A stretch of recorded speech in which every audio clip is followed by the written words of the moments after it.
అయిన తర్వాత love story ఉండకూడదని ఎవరు సార్ చెప్పింది? అర్జున్ రెడ్డియా? మా మీడియా వాళ్ళే వైలెంట్గా ఉన్నారు కదా సార్.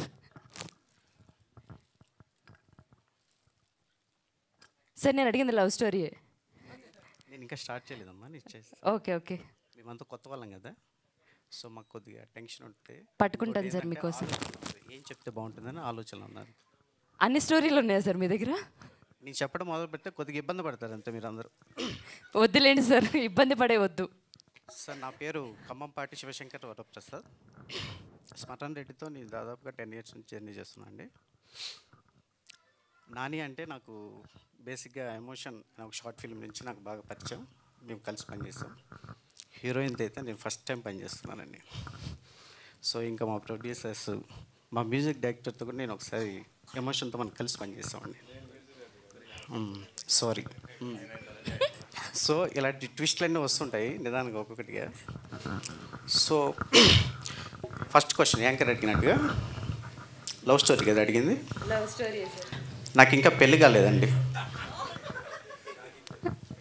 అయితే మీ దగ్గరే చాలా స్టోరీస్ ఉంటాయి కదా సార్. పెళ్ళి అయితే ఒకటే స్టోరీ, అవ్వకపోతే చాలా. అలాంటిది ఏమి అంత దురదృష్టం రాలేదండి, లవ్ ఫెయిల్యూర్ లాంటివి. సో నాకు ఆ సబ్జెక్ట్ మీద అంత అవగాహన లేదు బేసిక్గా అమ్మాయిల మీద. బట్ సినిమాటోగ్రఫీ అనేది నేను జేఎన్టీ కాలేజ్లో నేర్చుకున్నాను, ఫైన్ ఆర్ట్స్ కాలేజ్లో. బట్ రైట్ నౌ ఫీల్డ్స్లో అయితే వర్క్ చేస్తున్నాను. ఎవరైనా ఆఫర్ ఇస్తే వెళ్ళడం, కలవడం. అలా స్మరణ్ కూడా నాకు చాలా సంవత్సరాల నుంచి పరిచయం ఉండడం వల్ల అతను చేసే షార్ట్ ఫిల్మ్స్ కూడా ఇప్పుడు పిలుస్తుంటాడు. అలా చేసిందే నేను కూడా చేశాను అనమాట. నేను వన్ ఆఫ్ ద సినిమాటోగ్రఫర్ ఈ సినిమాకి. Thank you sir. Thank you Smaran. Thank you Anjan. Sir mike తీసేసుకోవట్లేదు సార్, మైక్ మారుస్తున్నాను.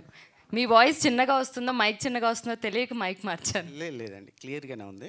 నేను మాట్లాడతాను, నిదానంగా మాట్లాడతాను. మా cinema first of all release అయిన తర్వాత ఏంటి అనేది పబ్లిక్ మాట్లాడిన తర్వాత మా డైరెక్టర్ సత్తా ఏంటి, మా హీరో సత్తా ఏంటి, మా హీరోయిన్కి ఉన్న క్వాలిటీస్ ఏంటి అన్నీ ఆడియన్సే చూసి చెప్తారు. మేము చేయాల్సినవన్నీ చేసేసాం అనమాట. నెక్స్ట్ రిజల్ట్స్ వాళ్ళే. మేము దాని గురించి వెయిట్ చేస్తాం. Thank you. Thank you sir, thank you so much. Thank you. మీరు కష్టపడద్దు సార్, నేను ఇస్తా. సో మా కొరియోగ్రాఫర్ అజయ్ సాయి గారు, మీరు ఎందుకు లవర్ బాయ్లో ఉన్నారు సార్?